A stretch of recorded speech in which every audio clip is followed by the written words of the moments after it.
a Miguel Ángel Paniagua. Un aplauso. Muy buenas, noches. muy buenas. Bueno, chat, que sepáis que no nos habíamos visto aún, no habíamos hablado con él. Así que yo Jesús y él Boye. Presidente Boye, Encantado. Jesús y Miguel Ángel Paniagua. Madre mía, qué placer que estés aquí con nosotros. Es increíble, no me lo creo de verdad, ¿eh? Me parece Bueno, impresionante. encantado. Me habló muy bien de vosotros Rubén Parra. Sí. Y Rubén es un compañero y amigo, o como digo yo, compañero y sin embargo amigo.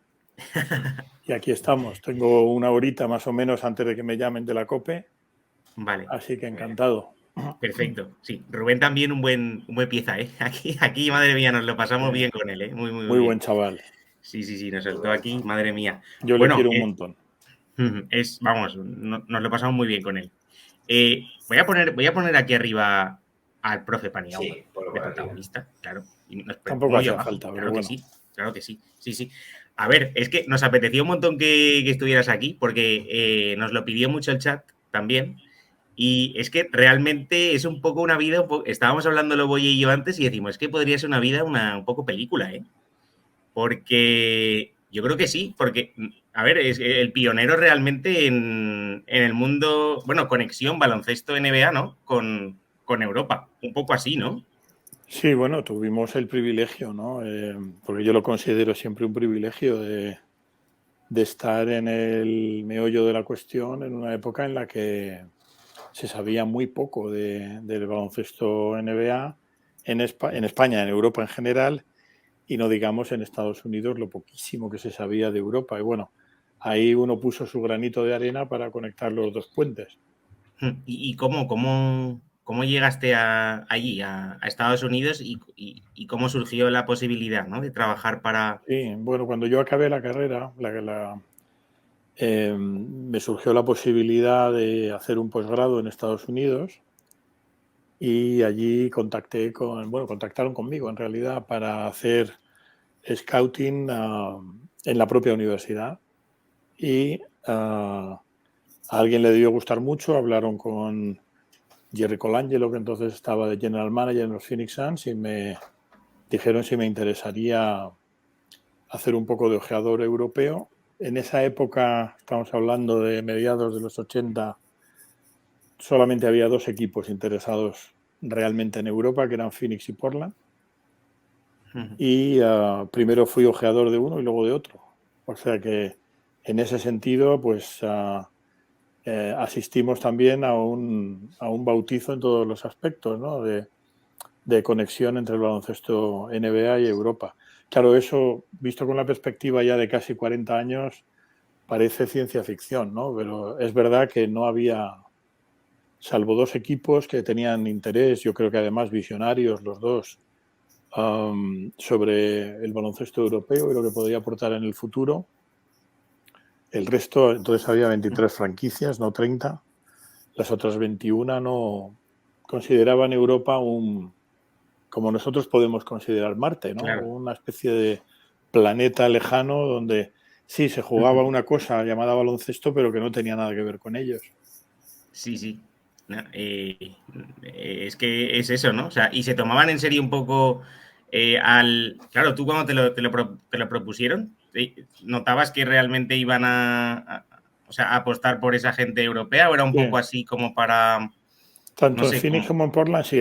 Debo decir que al principio era más una idea de aquellos jugadores que podían descartar los Phoenix Suns, de alguna manera encontrar una conexión con Europa, porque eso les permitía liberar salario o pagar un dinero al jugador y luego otro de lo que se pudiera pagar en Europa, que entonces en general no se pagaba mucho. Y así surgió, por ejemplo, la llegada de Kevin McGee, ¿no? Kevin McGee estaba en el campus de los Phoenix Suns y fue el último descarte, y llegó de hecho ya empezada la temporada aquí.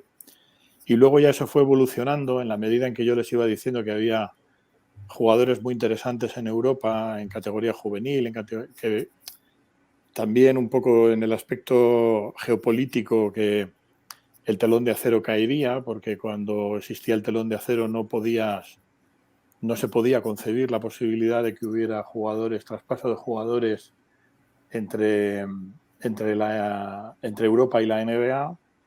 pero que había que apostar a que el telón de acero caería, ¿no? En algún momento, o que si no iba a caer, por lo menos las autoridades abrirían un poco la puerta a los talentos de allí. Y tanto Phoenix Ujú. como Portland apostaron por eso.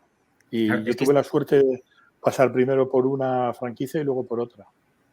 es que estaba pensando, claro, lo vemos ahora todo tan fácil, ¿no? Porque ves, claro, tenemos una suerte. ¿Cuántos españoles han pasado? Bueno, y sobre todo Pau Gasol, el impacto de Pau Gasol. Pero es que hablamos de una época de eso, ¿no? En la que realmente éramos como lo que has dicho, que estábamos ahí al otro lado, ¿no? Y nada. Y luego, fuiste ojeador, pero claro, luego lo que has comentado de lo de Magui, ¿no? O sea, pasaste luego a ser agente, Sí, o sea, claro, como porque luego intermediario, digamos. esto es un poco como, yo siempre lo defino como un tsunami, ¿no? Que arrasó con todo. Al éxito de Kevin McGee, que aterrizó en el Zaragoza en una operación magnífica de marketing y sacando el dinero todavía a día de hoy no sé de dónde, de José Luis Rubio, pues Kevin McGee aterrizó en Zaragoza y fue un impacto. Entonces, claro, la gente de la liga, yo no conocí prácticamente nada más que a Eduardo Portela, ¿no? Que es conocer mucho porque era el cabeza de lo que era la incipiente ACB en esa época. Pero al principio, pues claro, cuando llega Kevin McGee eso produce un impacto terrible, tremendo en la liga, pues sacude los cimientos de la liga. El CAI Zaragoza, como habréis estudiado en los libros de historia del básquet, gana la Copa del Rey, Ujú. derribando la supremacía histórica de Real Madrid y Barcelona y en menor medida del Juventud de Badalona. Y a partir de ahí la gente pregunta, oye, ¿y este de dónde ha salido? ¿Quién lo ha traído? Y tal. Y entonces, prácticamente como que vino una oleada de un empujón, una ola, un tsunami que me hizo cambiar al otro lado, ¿no? Es decir, bueno, pues en lugar de que también mantuve durante un tiempo la tarea de ojeador, en este caso con Portland, pero también lo otro me empujaba a ser agente. Claro, Y porque todo empezó con Kevin McGee, claro. que un jugador americano viniera a España, la ACB, claro, porque la ACB era un extranjero lo que se podía tener en el equipo al principio, Previo a la CB 1, luego previo a 2, la ACB, ¿no? y la CB ya se fundó con la idea de dos extranjeros. Sí, claro, al ver que había gente que funcionaba, ¿no? Que relanzaban a lo mejor su carrera o que les iba bien, quizás Claro. incluso también americanos también querían Sí, sobre todo ponerse en americanos. Hoy contacto. en día está más diversificado. Hay que tener en cuenta que el dato que os he dado antes es esencial, ¿no? Cuando tú hablas de 23 equipos y entonces solamente podía haber 12 fichas y una de reserva más o menos, pero estamos hablando de, hay que multiplicar 23 por 12, pues básicamente son 254, si no me fallan las matemáticas. Ujú. Dentro de esos, y ahora mismo hay 30 equipos, a 15 jugadores por plantilla. Entonces estamos hablando de 450 trabajos en la NBA. Por lo tanto, ¿eso qué quiere decir? Que aparte del talento europeo que ha ido llegando allí, donde hay ya más de un tercio, casi un tercio de jugadores internacionales desde la perspectiva estadounidense, hay que tener en cuenta que en ese sentido había muy pocas oportunidades de trabajo en la NBA y la Ujú. calidad de los jugadores americanos que venían aquí era en principio muy buena, porque el decimocuarto descarte de un equipo de la NBA al cual la mayoría de los equipos españoles no podían acceder, pero los que podían acceder traían muy buen talento. Y Kevin McGee llegó empezada la temporada cuando nadie se esperaba que pudiera salir de la NBA y fue el último descarte. Con lo Ujú. cual los Phoenix Suns me plantearon, oye, ¿habría algún equipo en España? Entonces déjame que pregunte y pregunté a Eduardo Portela, el que conocía de antes, ¿no? Y Eduardo Portela me puso en contacto con varios equipos y el que dio el salto fue el Zaragoza. Pero esa era un poco la situación, ¿no? Había menos oportunidades de trabajo en Estados Unidos y por lo tanto, a priori, la calidad de los americanos era muy buena. Sí, o sea que Kevin Magui fue el primero que moviste, más o menos, ¿no? En Sí, el que tú hiciste el bautismo mío como agente fue con Kevin McGee, lo cual es que lo bestial, ¿no? recuerdas. Porque claro, empiezas con el as de oro. Sí, sí, sí, sí, sí. No, no, vamos, una auténtica pasada. Decirle al chat que estamos pendientes, de las Sí, preguntas. No sé si Boye, sí, si sí, en estoy algún momento guardando. les hacemos alguna, pero que estamos pendientes, que no es que os estemos ignorando, pero vamos a aprovecharla ahorita la horita que tenemos. Luego, por supuesto, el tema de, claro, Fernando Martín. Lo de Fernando Martín, esto sí que me apetecía también mucho que nos lo comentaras. O sea, cómo... A ver, también lo primero, gente como nosotros, que somos ahí pipiolillos, ¿no? Todavía. Claro, no tenemos una idea realmente de lo que supuso eso, y qué tipo de jugador era, si estaba hecho también para la NBA y cómo lo viviste tú ese momento tan, vamos, tan histórico, ¿no? Porque es que estuviste presente, ¿no? En el momento de... Totalmente, claro. Mm, En dos vertientes, es decir, yo en el año 85 hice un informe cuando ficho por Portland. Phoenix ficha a otro gran ojeador italoamericano, Dick Percudani, entonces me dicen, bueno, puedes quedarte en la franquicia, pero a mí me apetecía mucho, me llamaron de Portland y me apetecía mucho Portland. Phoenix además no me había hecho mucho caso con Fernando Martín y Portland sí, mm. Portland tenía mucho interés en conocer y en saber más de Fernando. Entonces mandábamos unos vídeos enormes en VHS, que eran auténticos ladrillos, y Portland tuvo mucho interés y entonces ahí hubo una doble vertiente. Un informe mío donde, a falta de poder sacar jugadores del telón de acero, tipo Petrovic, Sabonis, que luego fueron a por ellos cuando se levantó, digamos, el telón de acero, ¿no? A falta de poder sacar a esos jugadores, yo les decía, el mejor jugador que yo veo en Europa Occidental es Fernando Martín. Phoenix, por ejemplo, apostó por Gluskov, que a mi juicio tiene mucho menos talento tenía mucho menos talento que Fernando, aunque era un jugador muy duro y tal. Luego jugó en Caserta. Y entonces fue un poco una doble situación, es decir, yo le escribí y dejé escrito, y por ahí estará el informe, que una serie de jugadores para Portland y apostaba por Fernando Martín. Sí, Portland quería demostrar que tenía una vocación internacional como franquicia. ¿De cara a qué? Pues de cara a que estaba mandando básicamente mensajes a Petro Villasabonis, que eran nuestros objetivos, ¿no? Decir, bueno, que sepáis que Portland es una ciudad bastante provinciana en Estados Unidos, estamos ahí en un extremo, en el noroeste del Pacífico, pero queremos traer jugadores de baloncesto internacional. Y vamos a empezar por el más asequible, que es Fernando Martín. Entonces, bueno, me has hecho varias preguntas dentro de la pregunta. Sí, sí, sí. Fernando Martín era un jugador con una potencia y con una fuerza descomunal, ¿no? Mucho talento, un talento además para el deporte en general, pero para el baloncesto un talento muy precoz también, con un físico portentoso. Pero claro, la NBA en aquella época tenía otro nivel y más aún claro, como solamente había dos opciones, que eran Phoenix o Portland, se acotó luego a Portland porque Phoenix no tenía especial interés en él, pues te quedaba un equipo, es decir, no es como ahora, ¿no? Que los 30 equipos tienen ojeadores europeos. Y ese equipo era Portland, y Portland era muy buen equipo, tenía muy buenos jugadores, tenía jugadores All-Star en su plantilla. Y en la posición natural de Fernando tenía nada menos que a Maurice Lucas, que era un All-Star también, una bestia. Por lo tanto, su llegada a la NBA estuvo restringida a una situación en la que había gente muy buena en su posición y él tenía que ganarse los minutos. Tuvo también la mala fortuna de que había un entrenador novato en la franquicia, Mike Schuller, que no le dio especialmente oportunidades. Y con la perspectiva del tiempo llegas a entenderlo, porque es un entrenador novato con un equipo muy hecho, con jugadores veteranos. Uno particularmente, una megaestrella que tenía ese equipo de Portland, Clyde Drexler, que nada menos que está entre los 50 mejores jugadores. A ver ahora en el 75 aniversario, ¿no? Clyde Drexler era muy hostil a Mike Schuller y por lo tanto en ese entorno él lo que hacía era hacer de entrenador conservador y ponía a los buenos, ponía a los veteranos y se curaba en salud. Por lo tanto, Fernando tuvo muy pocas oportunidades.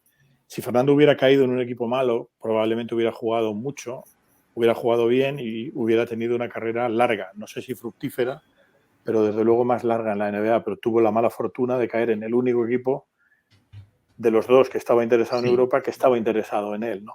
Y en cuanto a las prestaciones, pues bueno, en aquella época estaba lejos de lo que se esperaba de un 4 en la NBA, pero suplía con fuerza y con tesón y con una ética de trabajo monumental que los compañeros suyos de Portland llegaron a apreciar de inmediato. sus carencias, ¿no? En ese sentido, por poner un ejemplo cercano, Pau Gasol es un jugador, ha sido un jugador infinitamente más completo que Fernando, ¿no? Ujú. Pero claro, no tenía la potencia y la fuerza que tenía Fernando. ¿Y él cuando fue era consciente de que lo tenía tan Sí, difícil sí, sí, yo o sí, ¿no? se lo puse clarísimo. Y además fue perdiendo dinero, es decir, en el Real Madrid entonces el baloncesto estaba, los jugadores de baloncesto estaban bien pagados. No te diré que a la par como salario medio, pero sí que había estrellas como él del equipo de baloncesto estaban muy cerca de la tercera o cuarta ficha del equipo de fútbol, cosa que ahora es impensable, ¿no? Y Sí, él se sí. fue perdiendo dinero, pero él tenía una idea muy clara que me transmitió desde el principio, que era jugar en la NBA, o sea, hacer algo que nadie había hecho en España, ser pionero de alguna manera, en Mm. inglés ser un trailblazer, ¿no? Y yo le dije, pues el equipo te encaja perfectamente, pero requirió, pues bueno, una fuerza mental que tenía él, de decir, bueno, voy a perder dinero, mi agente me ha dicho que no voy a jugar muchos minutos, y lleva una franquicia ganadora, con lo cual todavía se va a hacer más difícil ganar minutos. Pero lo hizo, yo creo que por una vocación de superación y de llegar de poder decir, como decía él, a su hijo que jugó en la NBA y que fue el primero en jugar en la NBA. Sí, sí, que tenía la ambición de ser NBA. ¿Y fuiste tú el que le propuso o fue él el que te dijo ya, yo quiero que estoy preparado para la NBA? ¿O tú? La historia es que él tuvo cierto interés a New Jersey y los Nets entonces en él. Le propusieron ir con un agente americano que, bueno, según Fernando no trabajó lo suficiente para llevarla a la NBA y a través de un amigo común, periodista, José Joaquín Brotons, me Ah, sí. contactó y tuvimos una comida los tres, más Antonio Martín, el hoy presidente de la CB, y en esa reunión pues yo me presenté, como he hecho siempre, ¿no? Con mucha sinceridad y poniéndole las cosas muy difíciles, ¿no? A Fernando. Y le dije, bueno, lo que has hecho hasta ahora no vale nada, tenemos que empezar de cero, tienes que mejorar tu inglés, me gustaría ir 3 semanas previas al campus de verano de Portland a Miami y tienes que mejorar tu inglés y tienes que estar preparado mentalmente para sufrir. Y él me contestó a qué hora sale el avión. Ese era Fernando Martín, ¿no? Sí, sí, sí, Yo sí. traté de ponérselo muy difícil, pero me contestó eso, a qué hora sale el avión. Y bueno, pues a partir de ahí todo se fue encadenando y él llegó a los Portland Trail Blazers y fue un acontecimiento histórico y desde luego fue poner, y nunca mejor dicho, una pica en Flandes, porque es que ese Flandes no lo había Sí. pisado nadie antes. Sí, claro, porque tú cuando él va allí realmente no sabe que se va a quedar en la plantilla 100%, ¿no? O sea, Él no, yo sí. ah, O sí. sea, Ah, él no, a mí me entonces, habían dicho, hombre, si no se la... A ver, si en el campus de verano no se la bota en el pie y no mete autocanastas, lo tiene prácticamente hecho porque él en el Campeonato del Mundo que vinieron a verle mis jefes de Portland, lo hizo bastante bien y les convenció sin ninguna duda. Ahí el entrenador no tuvo voz ni voto porque creo que todavía no había fichado. Ahí funcionó el general manager y el ayudante del propietario, el segundo, o digamos el ejecutivo de la propiedad, el CEO de hoy en día, fueron absolutamente convencidos de que iba a jugar en el equipo. Lo que pasa es que hicimos un pacto de silencio, pues ya con Rick Adelman, que estaba entonces de segundo entrenador, y con el general manager, Bucky Walter, y con la propiedad, de que no le íbamos a decir que lo tenía muy fácil para que trabajara duro en el campus de verano, que no hacía falta, ¿no? Pero aparte de eso es que jugó muy bien, jugó muy motivado y lo hizo muy bien y selló y confirmó, ¿no? su fichaje por Portland. sí. Sí, es que no sé dónde había visto que era como que estabas presente, ¿no? Justo en la habitación, ¿no? En el momento que le dicen que va, vamos, que sí, que se queda en la plantilla, ¿no? Como que estabas tú Sí, y era su hermano también, estábamos ¿no? su hermano y yo, y él, claro, y yo bueno, eso fue también un poco guionizado y pactado. Había hablado con el trainer Ron Kalp, que me dijo, tengo ya la camiseta de Fernando. Y entonces lo hicimos un poco teatral, como es muy americano, ¿no? Subió el trainer y le dijo, tienes un paquete, y Fernando abrió el paquete y salió con la camiseta número 10, ¿no? Sí, sí. Y me acuerdo además que me pidió que le hiciera una foto. Entonces, en ese sentido, pues la otra anécdota subyacente a esta que os estoy contando es que Martín venía sin acentuar y él lo único que me dijo es, oye, dile a estos de Portland que me pongan el acento en la I. Porque claro, venía como Martín y luego jugó, el tiempo que jugó y entrenó, sus camisetas siempre tenían el acento nuestro, ¿no? El acento agudo. Estaba pensando, claro, lo complicado y la confianza que tenían que tener en ti en las franquicias, porque claro, ahora es muy fácil que coges un vídeo, incluso en YouTube, hay gente que en YouTube, ¿no?, se graba y se pone ahí el partido de su hijo y tal, pero claro, en ese momento era, has dicho, ¿no?, un vídeo, una cinta VHS y mucha credibilidad, sí. Sí, bueno, ¿no? Sí, supongo que la credibilidad en Estados Unidos siempre se demuestra con resultados, ¿no? Y yo creo que los informes que hice en el básquet universitario les parecieron suficientemente buenos y luego los informes que ellos veían, pues que me supervisaban, pues eran muy lineales. Es decir, el talento va a estar en la Europa del Este e identifiqué jugadores. Ya estaba identificando a Divac, a Radja y tal. Y claro, luego eso con la perspectiva del tiempo, pues la gente dijo, oh, pues este sí que parece que estaba enterado, ¿no? Pero sí, había un porcentaje muy alto de credibilidad personal, pero bueno, eso o lo tienes o no lo tienes, es decir, o eres creíble o no eres creíble. Y en ese sentido, tanto Phoenix como Portland creyeron mucho en mí. Phoenix no creyó tanto en Fernando, pero sí que creían en mí y sin embargo Portland creían más en Fernando que en mí. Bueno, en realidad en los dos, pero sí, había una credibilidad personal mutua, de confianza también, de decir, bueno, este hombre hasta ahora, pues todo lo que nos ha dicho.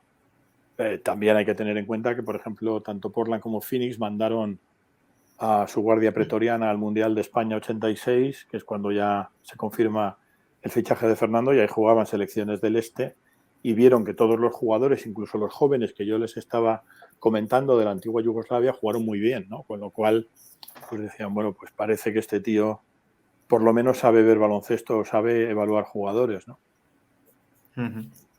Madre mía. A ver, leemos alguna del chat, que lo tenemos abandonado. Voy a ir tomando nota. Preguntaban 2 o 3 personas si le hicieron jugar de alero allí en la NBA, Fernando. Lo intentaron, pero su tiro era regular. Su tiro para lo que es la NBA era regular. Era más bien un 4 y sí, hombre, por el espacio. Pero es que en el 3 tenía otra mega estrella, que era Kiki Vandeweghe. O sea, que estaba rodeado. En el 4 tenía un All-Star y en el 3 tenía un All-Star. Sus posiciones naturales. Y en el 5, pues bueno, no tenía ni la talla ni el físico para... El físico sí, pero no la talla para jugar de 5 en una época en la que los pivots todavía dominaban, ¿no?, la liga. Estábamos en el pre-Jordan. Ya estaban Magic y Bird, pero bueno, la mayoría de los equipos tenía pivot. Los Lakers tenían pivot, los Celtics tenían pivot, además ya Magic y a Larry Bird, y era todavía la era del pivot. Luego ya cuando llegó Michael Jordan, el pivot empezó a... Sí. Fue un poco como el meteorito que acabó con los dinosaurios, ahí empezó ya el impacto hasta nuestros días, donde hemos asistido no a la desaparición del pívot, porque afortunadamente el pívot no ha desaparecido, ni desaparecerá nunca, pero sí a un concepto y a un rol diferente del pívot, ¿no? Pues hace más cosas. Al hilo de lo que comentas, Big Ben Wallace, voy a ir cronológicamente porque llevamos varios días pidiendo que nos hiciesen preguntas para hacerte, y nos decía si la NBA había orquestado un plan para hacer más atractiva su liga a base de penalizar a las defensas y cargarse la variedad del juego. Sí. Quizá no fue un plan tan diabólico, es decir, David Stern no estaba en la oscuridad acariciando un gato mientras decidió eso, pero sí que la NBA de David Stern tiene un componente básico, que es que por primera vez es una liga que se vende, es decir, es una liga que hace marketing. Y dentro de ese marketing, el gran cambio radical que hace en lo que se estudia en económicas como la cadena de valor de una empresa, que es básicamente, muy básicamente, para no ponernos muy doctos, la cadena de valor te dice qué es lo que haces, cómo lo vendes y a quién se lo vendes. Él cambia la cadena de valor y digamos, darle la luz más natural a los equipos como concepto, a los Knicks, a los Lakers, a los Cavaliers, etc., a los Chicago Bulls y tal. Él cambia ese concepto y además es muy fácil de entender y la luz la pone en los jugadores. Y obviamente al ponerla en los jugadores la pone, es decir, dentro del ejército de jugadores que tiene la NBA, pues lo pone en la élite, en las estrellas. Y lo que sí que había era una orden tácita, no escrita por supuesto, de preservar a las estrellas, es decir, de cuidar a las estrellas. Y por lo tanto, los contactos con Michael Jordan eran casi siempre falta. Michael Jordan podía hacer 16 faltas y difícilmente salía por faltas personales del campo, ¿no? Entonces sí que David Stern trasladó una idea de que la NBA tenía que ser espectáculo. Ese espectáculo obviamente lo dan los jugadores, él lo tuvo siempre muy claro. De hecho, fijaros hasta qué punto llegó que les hizo sus socios, es decir, el convenio colectivo, no exactamente como ahora, 50%, pero por primera vez él establece un régimen de gananciales, digamos, en donde le da el 53% a los propietarios y el 47% a los jugadores. Prácticamente les hace sus socios. Y cambia el concepto. Y al cambiar el concepto dice, bueno, pues vamos a preservar a las estrellas y que esta sea una liga de estrellas vendible al mundo entero. Con Larry Bird y Magic Johnson recicla la liga, es decir, son los que realmente salvan la liga de lo que parecía una muerte por inanición, y luego ya llega el fenómeno Michael Jordan, que se sale de todas las reglas y de todas las características que podamos imaginar, y entonces ya convierte a la NBA en una liga global mediante siempre los jugadores. Y ya llega el corolario con el Dream Team. El Dream Team ya internacionaliza todavía mucho más la NBA. Luego sí, hasta cierto punto hubo, no un pacto para cambiar el concepto del juego del baloncesto, pero sí para preservar a las estrellas, y eso conllevaba un baloncesto de más ataque y menos defensa, donde se castigaba bastante las defensas duras, y a pesar de que a Michael Jordan le dieron mucha leña, pero los contactos a las estrellas tendían a pitarse como falta mucho más a menudo que a un tío de la clase media-baja. ¿Tienes ahí alguna más, Oye? Bueno, van saltando un poco muchas. Iba a decir, épocas.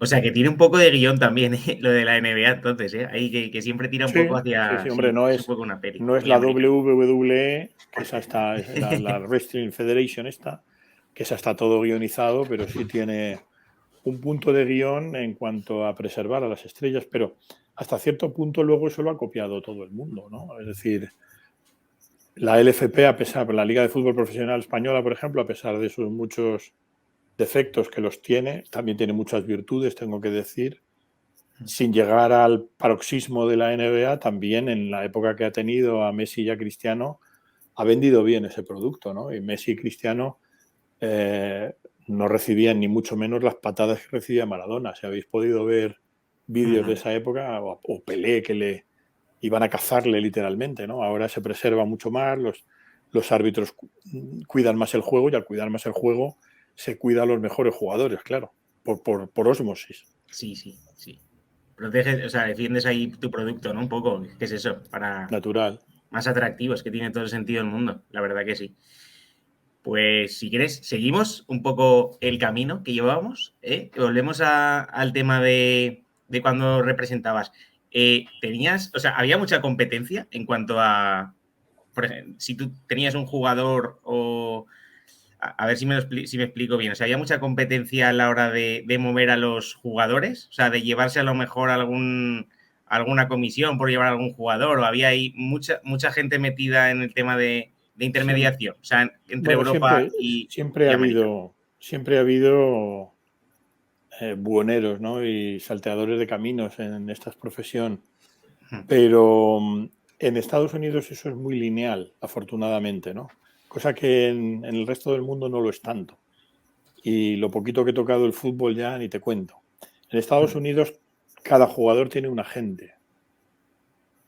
Más o menos, puedes no tenerlo, pero no tenerlo es absurdo, porque te disparas un tiro en el pie tú solo, ¿no?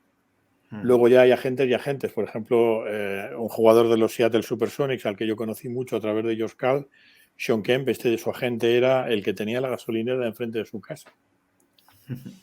Porque él consideraba que era un barrio pobre y tal, y este era el que manejaba la pasta en cash, y decía, bueno, pues si este tío entiende de dinero me va a llevar los asuntos, ¿no? Pero en general en Estados Unidos está muy bien montado porque cada jugador tiene un agente y ese agente es inamovible. Es verdad que el jugador puede cambiar de agente, pero tiene que hacerlo con unas ciertas medidas. Y de hecho ha habido muchas veces en donde los agentes se han demandado entre sí y las demandas en Estados Unidos no son un asunto baladí, ¿no? Por injerencia torticera, porque has hablado con el jugador y tal. O sea, allí es todo muy lineal. Cada jugador tiene un agente y cuando determinados jugadores de agentes pues no tenían acomodo en la NBA, pues buscaban, digamos, un partner europeo. Y eso era muy lineal, porque normalmente un agente tenía un partner europeo con el que trabajaba siempre y era muy difícil interferir en esa situación o que te interfiriera en esa situación. Intentos siempre ha habido y siempre habrá, ¿no? Pero afortunadamente en Estados Unidos es un tema bastante lineal y dado a poca broma. Madre mía, es que eso da para un mundo, es que es un mundo muy, el mundo este de los agentes, de ahí intermediación, me parece que tiene, vamos, mucha chicha ahí. Hay una pregunta muy buena que hace Hate por aquí, que va muy con lo que yo estaba comentando, que dice, ¿algún traspaso frustrado, bien de europeo o de americano, que le diera especial pena? Hombre, en ese aspecto y siguiendo con el tema de Fernando Martín, la mala suerte que tuvimos que cuando acaba la temporada y da la sensación de que Mike Schuller no va a contar con Fernando, tuvimos una oferta de San Antonio Spurs. Bien, es verdad que eran unos San Antonio Spurs pre-Popovich, aunque Popovich parece que lleva ahí toda la vida, ¿no? Pero era pre-Popovich. Y casualmente hubo un lockout, hubo un cierre patronal corto que nos impidió negociar y hablar con el equipo, ¿no? Y eso me frustró bastante y a Fernando también. Pero bueno, luego volvió al Madrid y sobre todo con la llegada de Josh Carl fue muy feliz. Porque de alguna manera Josh, como traía metodología, modus operandi muy de NBA, él se sintió como que todavía estaba allí, pero eso sí que nos frustró bastante porque lo teníamos prácticamente hecho, ¿no? El tema con San Antonio y bueno, es una ucronía hablar de esto, ¿no? Pero nunca sabes lo que pudo haber pasado. Pero dio la casualidad de que como de junio a octubre hubo un cierre patronal temporal y muy cortito, pero que nos afectó de pleno. Que acabó ahí, corto. ¿Tienes por ahí más, Boye, o seguimos avanzando?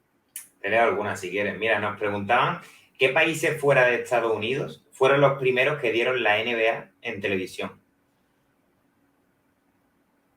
Bueno, aparte de Canadá, lógicamente, México y luego, curiosamente, Japón empezó a dar partidos de la NBA muy temprano, porque yo recuerdo que en el año 90 además se jugaron allí partidos oficiales por primera vez y yo estuve presente, invitado por los Phoenix Suns, que nunca dejaron de quererme. Los Phoenix Suns de Jerry Colangelo, los de Robert Sarver, no me quieren mucho. Y luego, pues, hemos dicho Canadá, México, Japón, y luego ya más o menos, pues, en Europa llegó, pues, en la época esta de cuando el gran Ramón Trecet empezó aquí con Cerca de las Estrellas, pero le pasó a él un poco también para ser pionero, ¿no? Llegó un ejecutivo de televisión, eso me lo ha contado él bastantes veces, llegó un ejecutivo de televisión y preguntó allí a voz en grito en la redacción, oye, hemos comprado los derechos de una cosa que se llama la NBA, ¿quién quiere hacerla?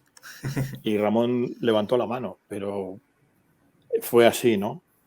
Pero sí, con la llegada de David Stern, el producto televisivo se cuidó mucho porque A vosotros os sorprenderá, igual que cuando hablamos del modelo de negocio de la NBA, le sorprende a mis alumnos de la universidad, pero en el año 79, es decir, un año antes de que llegara Larry Bird y 2 años antes de que llegara Magic, las finales de la NBA se daban en diferido. Sí, y entonces Stern, una de las cosas dentro, como es obvio, dentro de su estrategia de marketing para la liga, una de las cosas que hace es buscar un partner televisivo, ¿no? En este caso fue la CBS. Y a partir de ahí, pues empezó a vender derechos internacionales, primero muy barato, luego muy caro. Lógicamente, a medida que el producto iba siendo más atractivo para el gran público y se iba expandiendo por el mundo, y ahora se televisa, creo recordar que lo último que me dijo Chus Bueno fueron casi 300 países, ¿no?, donde se televisa la NBA. Madre mía. Casi nada. Sí. Pues al hilo de lo que comentas de Ramón Trecet, nos preguntaban ¿cómo describirías lo que significó Ramón Trecet en la difusión de la NBA y sobre todo en el estilo de los locutores y presentadores que han venido después? Bueno, Ramón es un precursor, es un pionero que tuvo la suerte, él era un enamorado del básquet y además desde un punto de vista muy romántico en el Azcatuac de su tierra natal de San Sebastián. El cómo llega a presentar la NBA ya os lo he contado, y yo, por ponerlo muy fácil a las nuevas generaciones, él era el Anthony Daimiel de la época, es decir, o el Andrés Montes, si me apuras, ¿no?, para la gente más joven que tiene más referencias. Un pionero y además, bueno, creo que lo hacía muy bien, con un estilo muy característico, que luego, bueno, pues cada uno, Andrés Montes no era exactamente el mismo estilo, adoptó su propio estilo también muy icónico, pero Ramón tenía el suyo y fue el gran pionero del baloncesto NBA televisado en España. Es que ahí también hemos tenido suerte, ¿eh? Porque la gente que narra el baloncesto en España es como que no sé qué tienen, que consiguen ese enganche. También le preguntamos a Antonio Sánchez, que lo tuvimos aquí. Claro, dices que si no digo alguna burrada es que la gente se me duerme, que son las 3 de la mañana. Claro, tiene toda la razón. Ya. También. Bueno, va con el estilo, sí, yo lo entiendo. Sí, que hay gente incluso que se ha enganchado, o sea, por ejemplo, Andrés Montes, sí, cosas así, o sea, que escuchándolo a él o a ellos. ¿Y en qué momento, por seguir así el hilo de tu historia, va, en qué momento dejas de representar jugadores o de llevar jugadores así? Bueno, sobre todo cuando yo empecé como agente, por la pura cronología que os he descrito, en mis primeros pasos era coetáneo de los jugadores. Por lo tanto, teníamos unas inquietudes y una manera de entender la vida muy parecida, ¿no? En el siguiente salto, pues eres un poco el hermano mayor. En el siguiente salto ya eres el padre. Y la figura paterna en la generación más moderna, pues bueno, depende mucho de cómo sea el chico, pero la figura paterna ya tiene ciertas dificultades para admitir ciertos valores, ¿no? Acertados o erróneos. Y desde luego, cuando ya pasas a ser la generación de papá pitufo, pues ya es el momento de colgar de colgar el contrato, ¿no?, los contratos. Y yo siempre lo defino como que, bueno, en las primeras épocas, pues tú le hablabas a un jugador que querías captar, ¿no?, de lo importante que era estudiar y mantener los estudios, y luego, pues si se podía llegar a la NBA, fenomenal. Hablo de jugadores jóvenes, y los jugadores generalmente te escuchaban con mucha atención, ¿no?, con unos ojos abiertos y con una idea de decir, este tío me está dando no solamente está hablando de básquet, sino que me está hablando de valores y tal. Y luego ya un par de generaciones más allá, si le hablabas de eso, el chaval te miraba como diciendo, jo, este me dice lo mismo que ya casi que mi abuelo, ¿no?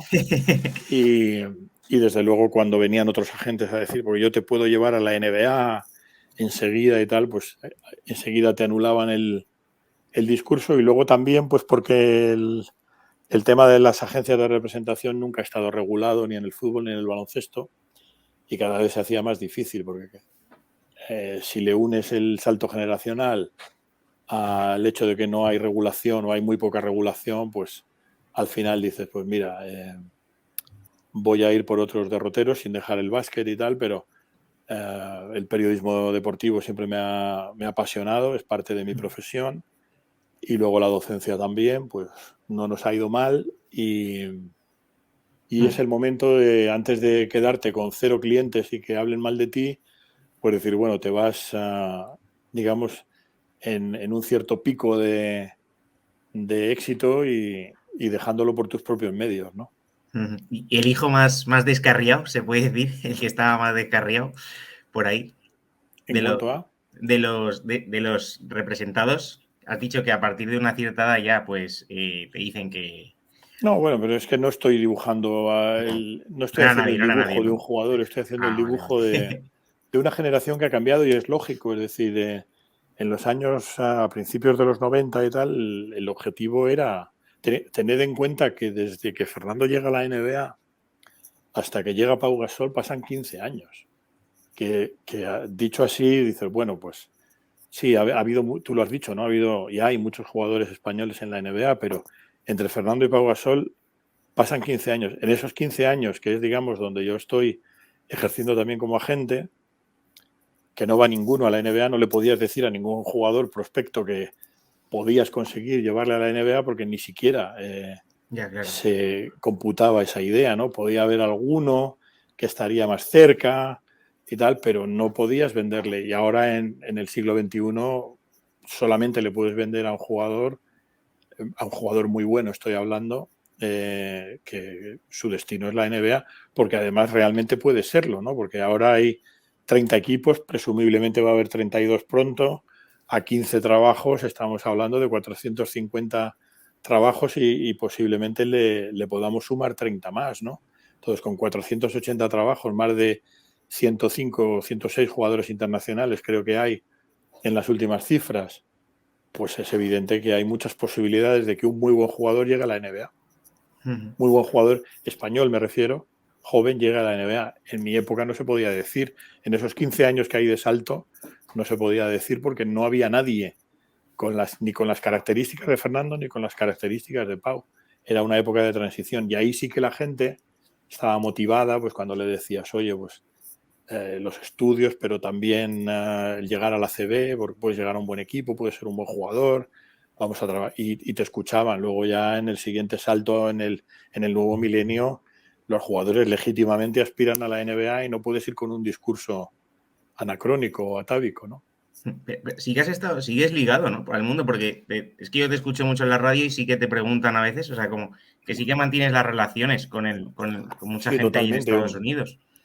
Una de las cosas que he mantenido siempre es la relación con mis antiguos partners, con mis antiguos socios allí, que luego muchos de ellos han expandido su negocio o ya tienen una segunda generación de, no te digo de hijos, pero hay algún caso que tiene algún yerno. Y esta gente es una gran fuente de información. Es decir, Bognarowski, cuando habla de fuentes de la NBA, no son fuentes de la NBA, son los agentes los que le soplan. Entonces, en la medida en que a mí me soplan algo, yo siempre hago preámbulos, si me habéis escuchado alguna vez.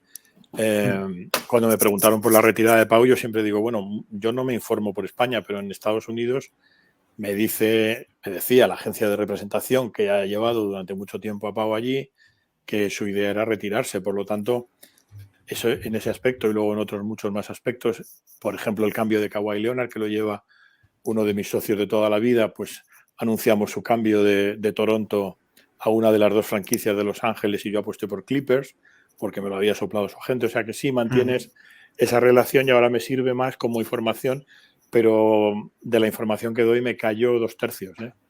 Sí, supongo. Sí. No, pero está muy bien eso, mantener ahí la relación después de tantos años, porque luego a partir de ahí sí que es verdad que sí que vas más enfocado a los medios, ¿no? Creo que primero, ¿no? ¿Empezaste en la COPE o en las...? Sí. Sí, ¿no? Primero empecé en la COPE, en el año precisamente del Mundial, que estaban buscando comentaristas y ahí estuve hasta el año 92, que llegó José María García y huimos calle Alcalá abajo, cruzamos Cibeles y nos fuimos a la SER y allí conocí a los que son mis hermanos de sangre. Sí. Y luego volvimos a hacer el camino inverso. Cuando Sí. Paco se fue, pues nos fuimos un montón de gente con él haciendo el camino inverso. Pero sí, yo he hecho el camino para allá y el camino para acá. Sí, un terremoto tremendo eso, ¿eh? Yo me acuerdo cuando... Sí. Eso fue en 2010, ¿no? Pues el mundial este del... Sí. Bueno, el mundial En en 2010, 2010. sí. Sí, un buen Bueno, eso algún terremoto. día, no todavía, pero algún día alguien lo pondrá o lo propondrá. Yo lo he propuesto ya, pero es muy difícil. En mi universidad damos las clases en inglés y hay un alumnado mayoritariamente internacional y no computaría, pero a alguien se le va a ocurrir algún día estudiar eso como un caso en la universidad, porque además abarca periodismo, gestión de recursos humanos, por lo tanto psicología, económicas y tal. O sea, lo que es la idea de una horrorosa decisión de gestión de la cadena SER de dejar escapar a Paco y a su grupo. Sí. No tanto porque yo esté en ese grupo, sino porque dejar escapar a Paco y que eso conllevaba seguro la marcha de Pepe era pegarte un tiro en el pie, como luego ha sido así, ¿no? Y también la demostración de, o sea, lo cercanos que estabais, porque todos en piña, todos Sí, para ahí allá. hubo O sea, una dos fe. factores, ahí, y siempre lo digo, ¿no? Primero, Paco es un líder natural. Él huye siempre de los estereotipos de líder, de número uno, todos estos piropos que le echa Pepe Domingo, ¿no? Pero Paco es un líder natural, es decir, es una persona excepcional, un profesional como la copa de un pino y ejerce ese liderazgo silencioso, ¿no? Sin necesidad de ponerse los galones que podría ponerse de coronel, ¿no? Pero también fue, primero, el cariño personal que tienes a la persona, pero también es que fue una injusticia clamorosa. Entonces, ante una situación en la que un compañero que se convierte en amigo, en mi caso todavía más, ¿no? Prácticamente un hermano, y como yo muchos, y además le cometen sobre él una injusticia tan flagrante, pues el éxodo fue monumental porque realmente había un componente, uno, de solidaridad y dos, de solidaridad con una injusticia, ¿no? Con lo cual era un componente doble que nos llevó a cruzar otra vez el Mississippi. Sí, es que es curioso porque en un mundo que parece lo contrario, ¿no? Que todo el mundo va a ver dónde pesco, ¿no? A ver si el otro cae para meterme. Sobre todo parece un poco más la tele, ¿no? Pero sí que vosotros al revés, porque era como que fue arriesgarse del todo, vamos. O sea, Sí, totalmente. riesgo Bueno, total. el gran riesgo ahí tengo que decir desde un punto de vista profesional, en dos vertientes, ¿no? La periodística y la de economista, que ahí el gran riesgo lo tomó la COPE, pero era un riesgo muy controlado. La COPE estaba en una situación financiera comprometida cuando llegamos y ellos apostaron por la idea de Paco y su equipo. Y esa idea funcionó muy bien y de alguna manera revitalizó, aunque no fue esencialmente todo, pero revitalizó a la emisora, ¿no? Al tiempo que la SER, que sigue siendo un transatlántico monumental, pues bueno, ya empezaba a tener alguna fuga de agua, ¿no?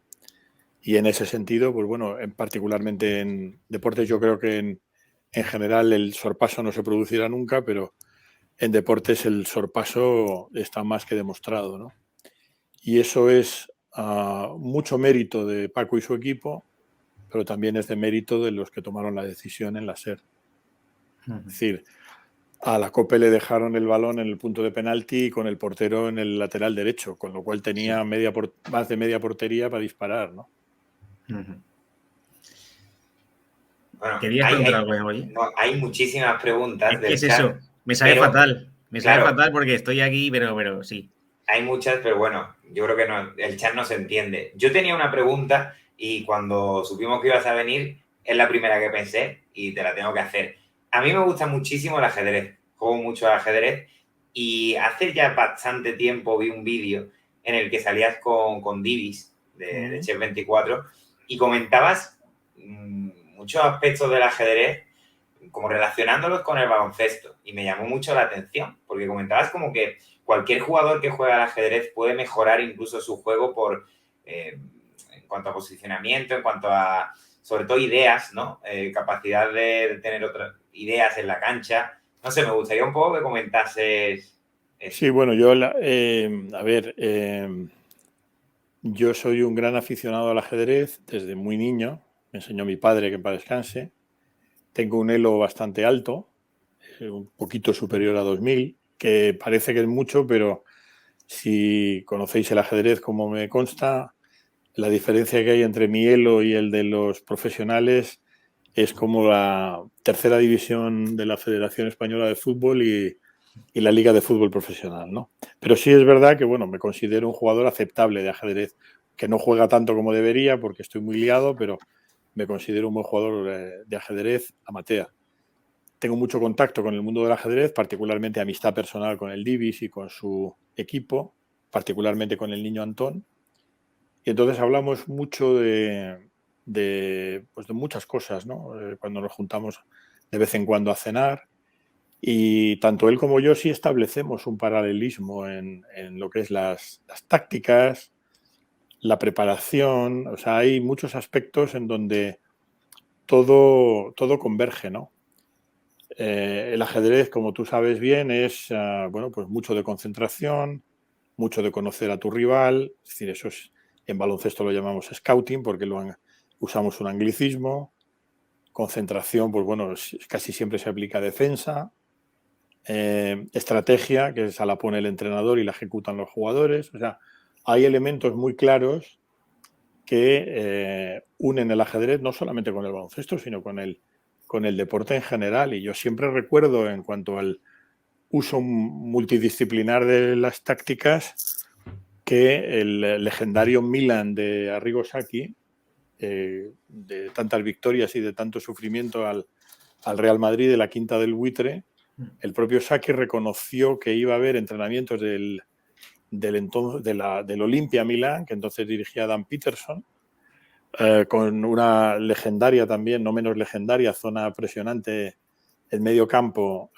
Si no recuerdo mal, era variable, ¿no? Pero era 1-2-2 o 2-1-2, con trap en las esquinas y tal, y él aplicó algunos de esos conceptos particularmente en el aspecto defensivo del Milan, ¿no?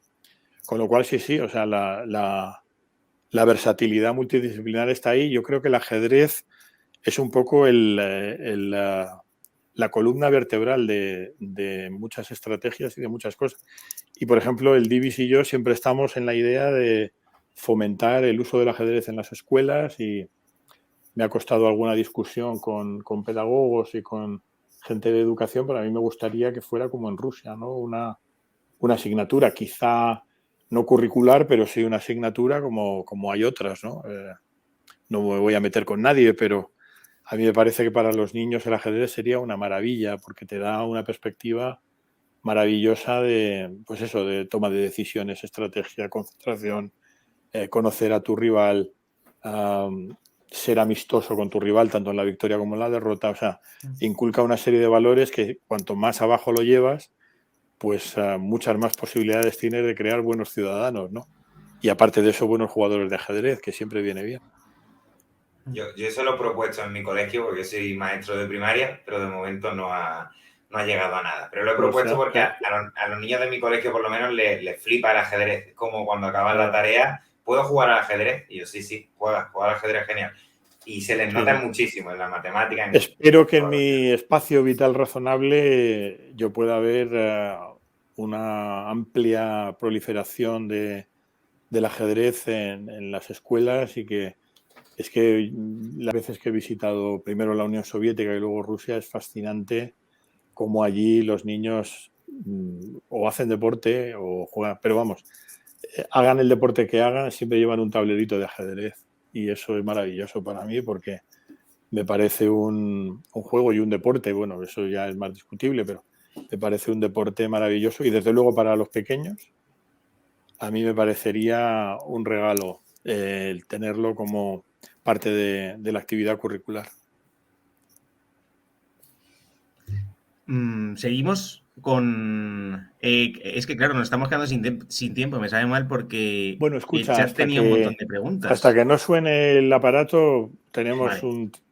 Vamos a hacer como los árbitros, 9 minutos de prórroga. Perfecto, porque teníamos aquí, profesor presidente, como quieras llamarle. Tenía también un cuestionario, pero antes también, pasando un poco más a época reciente. O sea, hemos vivido ya la mejor época de... O sea, ¿es posible repetir esto que hemos vivido con Pau Gasol?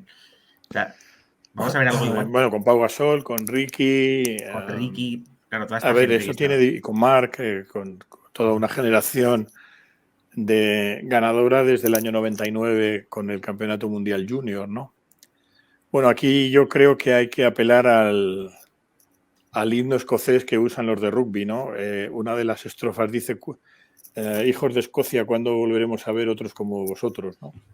Pues aquí pasa lo mismo. Yo creo que hemos tenido la suerte de asistir a una generación maravillosa que nos ha regalado en un espacio vital razonable a todos, tanto a los más veteranos como a los más jóvenes, 2 campeonatos del mundo, cosa que yo no habría concebido nunca.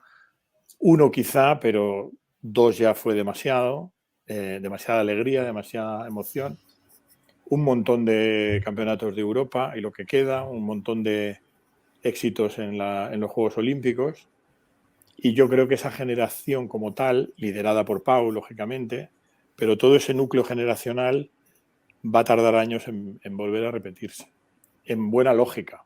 Ojalá no, pero nosotros no somos tampoco un generador de talento como puede ser Estados Unidos, ¿no? Que es un talento continuo que se regenera continuamente y tal. Yo siempre me acuerdo cuando se retira Michael Jordan ya definitivamente en 2001, que la pregunta que hace David Stern a sus hombres en el primer meeting que tienen en la NBA Tower en Nueva York es "What now?", es decir, que es en castellano es "¿qué hacemos ahora?", ¿no? Se nos ha ido el icono. Pues aquí yo creo que vamos a yo creo que vamos a seguir siendo una potencia a nivel de selecciones y por supuesto a nivel de clubes en Europa, y a nivel de selección también creo que vamos a ser una potencia, pero no tenemos las garantías, no vamos a tener las garantías de éxito que hemos tenido con esta generación y desde luego por muy buena que sea la generación venidera es casi imposible que repita lo que ha hecho esta. Por lo tanto, vienen tiempos no difíciles, pero sí vienen tiempos donde habrá que adaptarse a que un cuarto puesto, un quinto puesto, una decepción concreta, también alegrías, pero ya más en montaña rusa. Aquí esta generación nos ha dado un europeo, luego el mundial, o sea, estábamos mal acostumbrados, ¿no? Pero es que creo que esa generación es irrepetible, sobre todo porque el que la ha liderado es irrepetible, o sea, es muy difícil que salga otro Pau Gasol. La verdad que sí. Leemos más del chat que tenían ahí. Es que tienen tantas preguntas que yo me he perdido yo con las preguntas. ¿Tú tienes ahí, Bueno, las has apuntado, oye? Sí, tengo cronológicamente más o menos, ¿no? Por respetar un poco. Nos preguntaba Luca Magic que si a un compañero tuyo le hubieran hecho lo que le hicieron a Thomas Hertel en el aeropuerto, ¿cómo hubieras reaccionado? A un agente, dices. Sí, bueno, ha puesto a un compañero tuyo o... Ya. No sé. No, yo, bueno, no conozco bastante el tema que pasó con Hertel, pero a mí me parece que ahí el agente de Hertel se pasó 20 pueblos, ¿no? O sea, yo creo que intentó hacer una jugada que podía haber sido maestra, pero le pillaron el número. Es verdad que luego el Barça reaccionó mal, pero las versiones que yo tengo, que son bastante coincidentes, es que intentó ser una jugada maestra entre comillas, de la gente de Hertel, de Mitko Arnautovic, que no es precisamente un tío conocido, o como digo yo, el día que se dio ética en la escuela de agentes faltó a clase, pero también es verdad que luego el Barça reacciona muy mal. Entre otras cosas porque Nacho Rodríguez, al que quiero mucho y es amigo mío, es muy visceral en lo suyo, pero bueno, es una historia que parte de una estrategia equivocada de la gente, a mi juicio. A ver, ¿alguna más que tengamos por aquí? Mira, nos preguntaban... Dime. No, te iba a decir de las que estaban apuntadas de antes y luego ya leemos al chat y así. Sí, nos preguntaban si la NBA en los 70 hubiese sido más abierta, ¿algún jugador europeo podría haber ido? Sí, sí, sí. Europeo internacional. Había un mexicano en el Varese, en el Palacanestro Varese, Manuel Raga, que era un grandísimo jugador. Y yo creo que sí, quizá Meneguín, probablemente Corbalán. Eh, claro, si hubiera habido más puestos de trabajo, seguro, ¿no? Que era bastante probable. Lo que pasa es que la NBA de los años 70 casi era preferible quedarse en Europa, porque la NBA de los años 70 primero era una liga que estaba dividida hasta la fusión entre la NBA y la ABA, y luego lo que surge de ahí, que es la NBA, que se queda ya con el trademark, con la marca, era una liga prácticamente en desaparición, ¿no?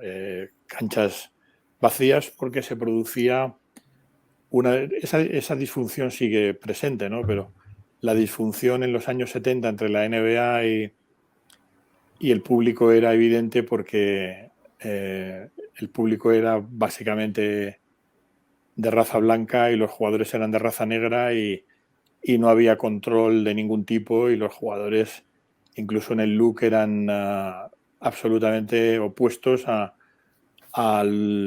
la gente que compraba las entradas, con lo cual, bueno, pues entre que si había asuntos de drogas por doquier y tal, pues la gente dejó de ir a las canchas y no es casualidad que en el año 79, hasta el año 79, las finales de la NBA fueran en diferido, pero sí había, así pensando, pues de los europeos, Meneguín, Corbalán seguro, y probablemente pues alguno más, pero Meneguín y Corbalán podían haber hecho carrera allí. También ya en otra época Oscar, pero claro, lo estamos viendo, que es muy difícil, porque lo estamos viendo desde una perspectiva con 30 equipos y en una NBA donde sobre todo la gente joven tenéis una visión muy, muy abierta, pero es que en el año 86, que ha pasado tiempo, ¿no? Pero es que en el año 86 era un circuito cerrado, o sea, aquello era Marte, o sea, no, pero no era Marte porque estaba lejos ni nada, sino porque es que no entendían lo que pasaba aquí, ni aquí se entendía lo que pasaba allí. Aquí la perspectiva, esto me lo ha dicho un gran entrenador como Aito, o sea, en aquella época Aito tenía la idea de que en la NBA no se defendía. Y en la NBA ya se empezó a defender, ¿no? Luego ya él dijo, sí, sí, hombre, se defiende y se defiende mucho. Y en los años 90 ya ni te cuento cómo defendía, cuando se retira, en la primera retirada Michael Jordan, cómo defendían Houston y Nueva York, que esa final era más un campeonato de boxeo que baloncesto, ¿no? Pero lo estamos viendo con una perspectiva distinta, pero todo esto es una ucronía, es decir, es un pudo ser porque por muy bien que lo hubiera hecho Juanito Corbalán o por muy bien que lo hubiera hecho Dino Meneguín, es que no había nadie que estuviera dispuesto a llevarlos. Me he acordado ahora de una cosa que leí y es que cuando Fernando Martín va a la NBA, desde la selección española dijeron que no iba a jugar más porque, claro, consideraban como Europa un poco amateur y la NBA era como Sí, otra cosa, profesional, ¿no? sí.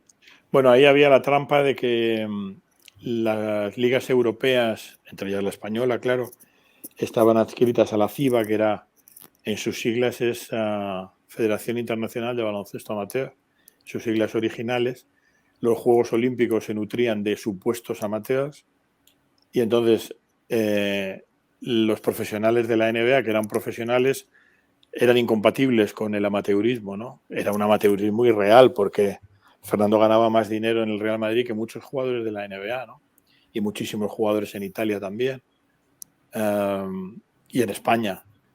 Pero había esa hipocresía, ¿no? Y entonces, dentro de esa idea cainita que siempre hemos tenido en este país, pues sí, hubo gente que pidió que Fernando no volviera a jugar en la selección en el momento que firmara con Portland. Era también una medida vana y absolutamente inútil de disuadirle de que no fuera a la NBA, pero bueno, sí, fue un momento para él particularmente duro. Yo me lo tomé un poco más a broma, ¿no? Pero como diciendo, bueno, pues ya sabes cómo es España y cómo hay los directivos de españoles como son en los distintos deportes.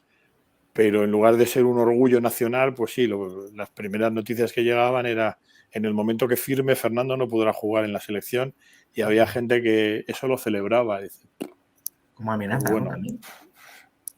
No lo podéis entender, ¿no? A ver. Bueno, nos preguntaban también antes si echabas de menos el baloncesto de los 80 y 90 cuando empezó a publicarse nuestra gran revista Gigantes del Básquet. Sí, no, es decir, era otro baloncesto también. A mí me gusta el baloncesto en general y creo que hay que irse adaptando a los tiempos. Ahora manda el triple y hay gente a la que le parece un anatema. A mí, yo creo en la evolución de las cosas y me parece que era lógico que si el tiro de 3 vale más que el tiro de 2, la NBA acabara especializándose en fichar jugadores que la meten de 3 y no de 2. El baloncesto de los 80 tenía otras características y a mí me gustan los dos baloncestos. Hay quien dice que era más puro el de los 80, pero para nada, o sea, no necesariamente. A mí me parece que el baloncesto evoluciona, afortunadamente, y dentro de esa evolución pues te puede gustar más o te puede gustar menos, pero es una evolución lógica de las cosas. Es decir, hace 30 años, en los años 80 no podríamos haber tenido esta conversación. O si la hubiéramos tenido, habría sido por teléfono y probablemente con cortes en la línea, ¿no?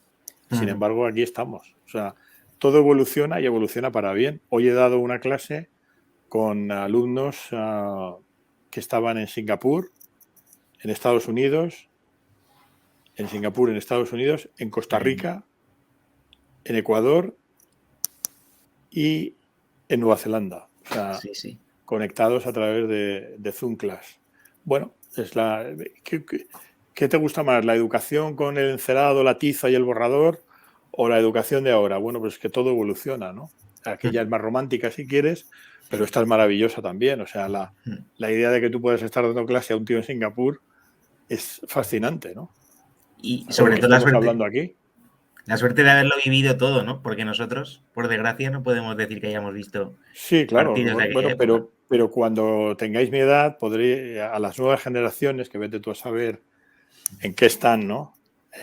Probablemente más en los eSports que en los deportes tradicionales, pues les diréis, oye, nosotros vimos a Pau Gasol y vimos ganar en nuestro espacio vital 2 mundiales y bueno, son experiencias, ¿no? A mí una de las cosas que más me duele, sin embargo, es que la sociedad tiende a apartar a los mayores, ¿no? Cada vez más.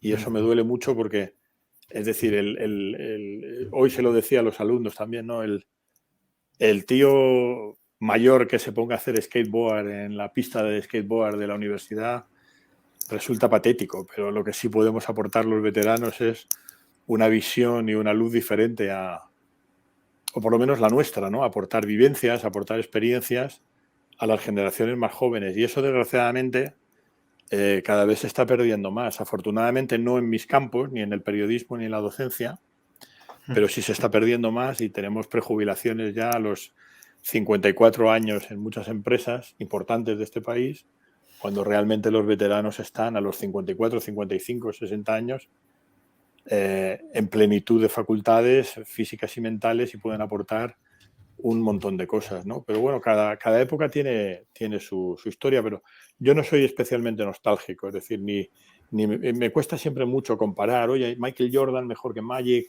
y fíjate que fueron prácticamente coetáneos, ¿no? O Michael Jordan y LeBron James, es que cada uno tiene su época y su momento. Sí, sí, es una pregunta que nos hace mucho esa, la de las épocas, y contestamos lo que acabas de contestar.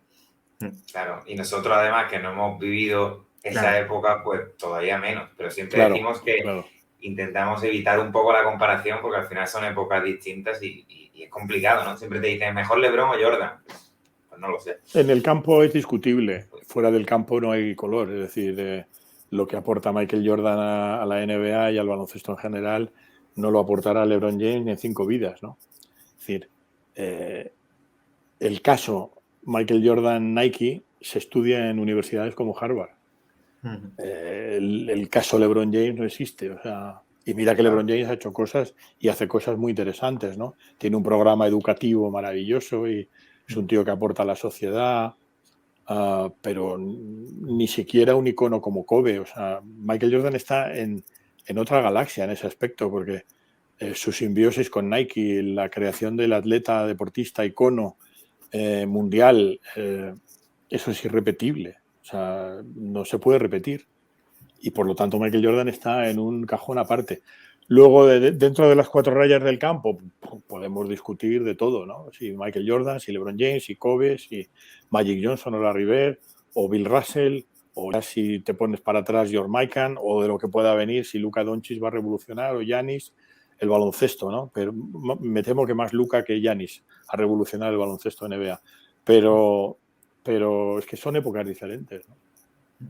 Has nombrado a Kobe y yo no me olvidaré nunca que me enteré de la desgraciada muerte de Kobe Bryant escuchándote a ti. Sí, pero mira, precisamente aquella como tarde. me preguntabais por los contactos, la agencia de representación de Kobe, que durante mucho tiempo fue la misma que la de Pau en Estados Unidos, uno de los empleados fue el que me confirmó 2 cosas. Y si recordáis, me confirmó el fallecimiento de Kobe y luego me dijo, estamos manejando una noticia todavía peor porque iba acompañado seguro de una hija y no sabemos si de otra. Entonces le dije a Paco, estamos manejando una noticia todavía peor, pero aquí no queremos ser los primeros, sino que queremos decir la verdad. Se la dije a él por micrófono interno diciéndole que no lo dijera hasta que hubiera confirmación. Pero fue un momento tremendo, Sí, tremendo. es que recuerdo Porque que además estaba... con el empleado de la agencia de representación con el que hablé, que es un tío al que conozco desde hace mucho tiempo, estaba en shock. O sea, era una cosa increíble, ¿no? Agradeció mucho la llamada. Le dije, mira, te llamo porque es algo que necesito saber desde el punto de vista periodístico hasta donde me puedas contar. Y me dijo, sí, nos acaban de confirmar. Nada, hacía 10 minutos que el jefe de la agencia y el general manager, que era el anterior jefe de la agencia, Rob Pelinka, les habían confirmado el fallecimiento de Kobe. Tremendo, terrible. Sí, sí. Sí, me acuerdo que estaba todo el mundo diciendo que él decía, no puede ser, y es cuando saliste tú y como, vamos, que lo confirmaste, es que me acuerdo, no lo olvidaré nunca. Sí, Sí, sí. además Kobe para toda una generación es uno de los referentes, ¿no? La generación post-Jordan, que es más o menos la gente de vuestra edad o incluso más jóvenes, tiene una imagen de Kobe muy icónica también y probablemente además mucho más atractiva que LeBron. Sí, sí, total. Con lo cual, claro, recuerdo además que estaba en casa el hijo de un entrenador amigo mío de la Universidad de Virginia, estaba aquí haciendo un intercambio y en lugar de tenerle en un colegio mayor le dije a su padre, oye, tráetelo aquí, también con la idea de que algún día un hijo mío vaya a Virginia, ¿no? Pero el chico se puso a llorar, es decir, claro, él me decía, bueno, yo he oído hablar de Michael Jordan, pero claro, él nació en el año 99, el chico este. Claro. Y me decía, yo es que cuando Michael Jordan se retiró, definitivamente yo tenía 2 años, no tengo memoria. Mi ídolo es Kobe. Y claro, Sí, sí. Kobe Bryant para toda una generación era un icono, como se dice en inglés, una untimely death, una muerte muy fuera de lugar y de tiempo, ¿no? Sí, sí, nos pilla a todos, vamos, o sea, claro, es eso. Y además creo que los españoles un poco que por esa relación con Pau, que lo sentimos un Claro, poco también claro. muy cercano, ¿no? Creo Sí, sí, que a sí, Kobe Bryant. correcto. Teníamos un mogollón de preguntas, porque no hemos llegado ni a la actualidad, ni a la actualidad. Bueno, O sea podemos que, hacer una parte 2 si queréis pues, algún día.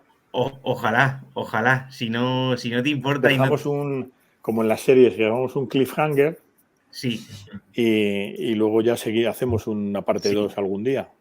Sí, porque es que, claro, me sabe mal por el chat también un montón, porque, claro, tiene un mogollón de preguntas, las apuntaremos todas, y ya que el profe Paniagua nos ha dicho que haremos parte 2, oye, La haremos. Pues encantados, ¿eh? Nosotros encantados. Sí, sí, sí.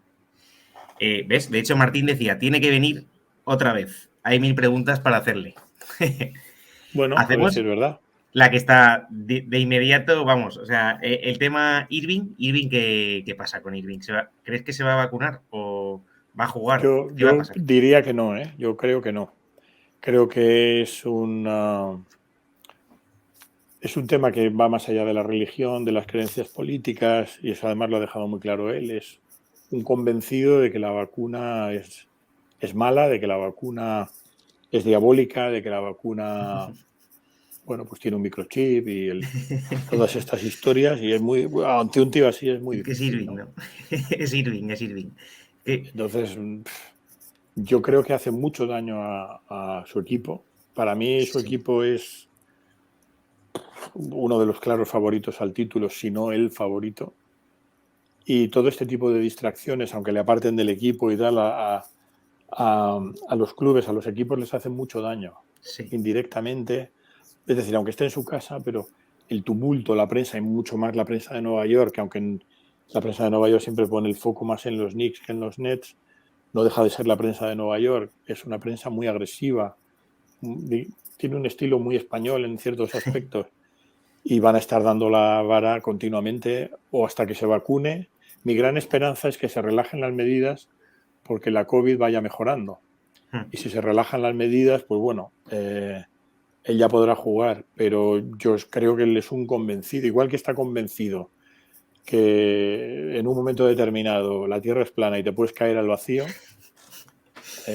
Sí. por mucho que monte en avión y que vea que va la cosa esférica y tal, él está convencido de eso y nadie le va a sacar de ahí. Sí. Pues él está convencido que la vacuna es diabólica, que es un instrumento de control y particularmente para los afroamericanos. Y bueno, pues es que ante eso es muy difícil discutir, porque no puedes discutir con la ciencia, no puedes discutir con el argumento de la religión, es decir, es un argumento tan sumamente peregrino y tan poco cabal que dices, bueno, pues tío, oye, pues vale, si esa es tu creencia, pues fenomenal, pero creo que va a hacer mucho daño, porque puede hacer mucho daño a la química del equipo.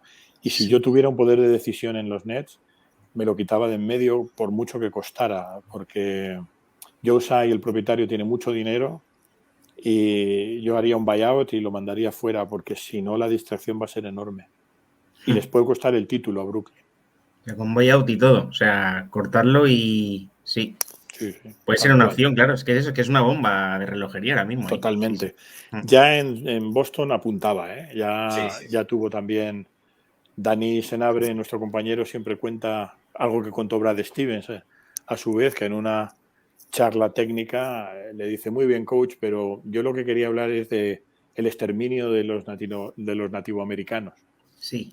Entonces, claro, antes Brad Stevens, que es un santo varón, le mantuvo ahí la conversación 25 o 30 minutos, pero claro, ¿qué vas a hacer con un tío así, no? Sí, ¿Qué pasa por esa cabeza? ¿No? Ahí me dice mañana que se hace Amis y me lo creo. Digo, pues probablemente coja y se vaya ahí y ya. No, pero bueno, fíjate, ahí es un buen ejemplo porque los Amish tienen un porqué. Es decir, incluso los Amish, los maronitas y todavía más los testigos de Jehová, que sabemos, porque casi siempre los hemos tenido más o menos cerca, ¿no? Son proclives a la vacuna, es decir, entienden la vacuna como algo beneficioso. Pero es que era un poco el argumento de Wiggins, ¿no? Que podían no vacunarse por temas religiosos y tal, hasta que alguien le dijo, oye, la religión no te impide vacunarte. Pero en el tema de Irving es que es etéreo, ¿no? Bueno, chicos, me están diciendo que vaya conectando, bueno, ¿vale? Muchísimas gracias. Un placer Miguel y Ángel. os prometo una parte 2. Perfecto. Venga, Placer enorme. Muchísimas gracias y que os vaya muy bien. Un aplauso. Muchas gracias. Muchas gracias.